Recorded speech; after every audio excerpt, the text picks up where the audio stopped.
Lucas, what do you do when you go out of range? I think this will be a prime example. All 5 of these positions, $223,000 worth of positions, are out of range.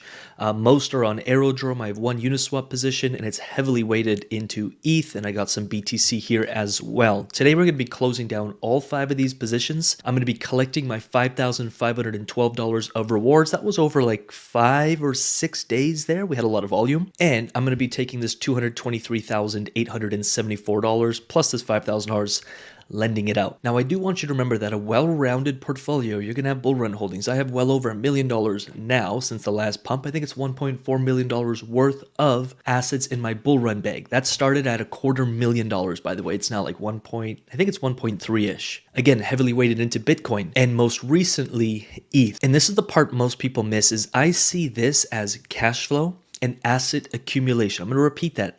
I see my DeFi positions as like asset accumulators. So what you miss here is every week when I was collecting $5,000, $6,000, $7,000 for well over a month, I was taking that and I was buying ETH with it. Remember, when everyone is zigging, I like to zag. When everyone is running in fear, I'm buying. And there's a video on this YouTube channel, there's multiple. We were talking about ETH is so undervalued, it's insane to me why people aren't accumulating it. And so yes, all my yield farming positions, I'm accumulating. Now you could look at this portfolio and say you would have made more money holding all this stuff. I want to be really clear. I hold ETH, I hold Bitcoin, but I use this to accumulate more. Now that I got pushed out of range on the upside on all these positions, they're all in USDC. So I'm risk off. I was laddering out. If you can understand the dynamics that are happening here. So when I entered these positions, I was like 99% in ETH, 99% in Bitcoin. But as the price of BTC and ETH kept going up, I kept getting converted into stablecoins. So I was taking profit automatically on my DeFi portfolio. I was taking the yields, aka the profits that I was earning in my portfolio and buying BTC and ETH. And remember, when prices are at lows, your risk reward is well in your favor. So I go heavily into buying assets. And as the prices increase and we start nearing all-time highs,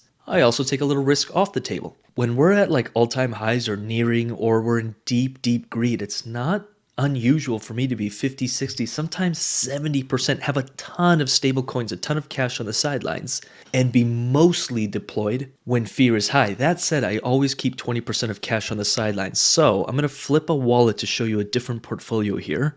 All right, so another thing I think people miss here is at one point, and there's YouTube videos of me doing this, I had over $100,000 of debt that I borrowed against some ETH and BTC, and I was at around a 40% loan to value ratio. Then I took this, so I was long because I put on my ETH and BTC as collateral. I took a USDC loan against it, then I used that USDC to enter a bunch of ETH and BTC positions on the low side. And now as my LP positions spit out profit, and there's a ton of YouTube videos I did on this, I was buying back some ETH, also paying down some debt, and now that everything went out of range on the upside, I'm going to close all those positions, pay off the remainder of my debt, and I've also seen a ton of appreciation on these assets that I have been using as collateral. Then I'm also taking some profit off the table in my bull run bag, which is up 28% in the last month. Good times. Started the month at around 330,000 Canadian. Ledger shows Canadian, everything else is in USDC. And I'm up around $100,000 over the last month, and that's just buy and hold. I haven't added anything to this. I haven't taken anything away. That's just buying, holding, not looking at it. Whereas in Aave, I've been paying down some debt, buying back some ETH, and then I also have 2 Tangem wallets, which also hold a couple $100,000 in USD each. I'm taking some risk off the table, so I will be stacking some stable coins, stacking some cash, setting it aside, and then at least I'm not empty if there's an opportunity. And if there's no opportunity, I'm still in the markets and I still get to ride more upside. So with that said, I'm going to quickly close all of these positions. Again, it's all in USDC right now, so I'm risk off right now. And this is also going to be taking profit for me. So when you do this on VFAT, I'm going to get my $71,000 plus my 1960. So that should be around 73 minus 100 or so. Remember, I am paying some fees here. Now again, on $71,000, paying, $60, $70 of fees isn't the end of the world. And so let's stack a $250,000 in stables. I'm going to rip through this really quick. There's number 1, withdraw. I want to receive it in USDC. Get the calculation. There we go. There's another 49,002, which is 47.7 plus 1,500 in this earned fees, which I didn't collect because at times I'm lazy. done. Collect $42,471 plus $446. Also want to get it in USDC. And done. Perfect. Next up, got $62,000 worth, so 62.6 plus 1.5 total, and you get the point. I'll just do this really quick and I'll be right back. All right, so that's all done. So I should theoretically have around 233,000 USDC, plus I had a little sitting in here already. So that totally makes sense. Next, I'm going to go pay off the rest of that debt. So that's totally my bad. I paused the recording to send over $24,000 of that profit to a different wallet to pay off this debt. Totally forgot to hit record, but all I did was I jumped in here with that $24,000, paid off that $23,898 of debt, and now I have zero liquidation risk, and I can get my hands on $100,000 right quick if an opportunity presents itself and I want to borrow against this collateral. What I'll probably do in the next hour or two is remove it off Aave. There's really no point for it to be here. Put it back into my cold storage wallet with my other BTCs and ETH. And again, if an opportunity presents itself, I can always throw some collateral onto Aave, borrow against it, and away we go. I do want to remind you too that, remember, it's not either or. To me, it's not like, oh, build a bull run bag and just buy and hold. And it's also not just LP. I'm like, we use DeFi, we'll call it DeFi. We use creating yield with our assets to buy more assets. That's it. I want to have more ETH tomorrow than I did today, not dollar value. Because again, everything I'm investing in, I did a poll.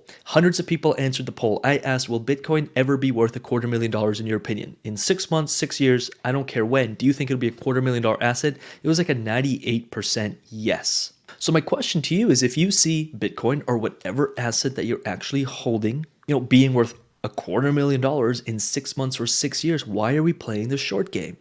The point of the game is to accumulate more of those assets. And instead of on-ramping more fiat from your bank account, why don't we actually just use DeFi to create more assets, to buy more assets with the yields you create? And I'm still seeing this kind of pattern of people getting, it's like either or mentality, or they're just buying one asset, or they're gambling on just one asset, or they're counting their daily income, which is fine and all. Like, let's count that, let's celebrate it. But I'm looking more like monthly, quarterly, and what am I buying with my yield? I'm not compounding back into pools. I use those to generate an income. Let me know if this lands in the comments. I use them to generate an income so I can buy more assets, so I can catch this kind of stuff. Again, my bull run portfolio went from a low 6-figure into a 7-figure. I'd like it to be a multi 7-figure portfolio by the end of this run. And what's really cool is I didn't trade my time for that.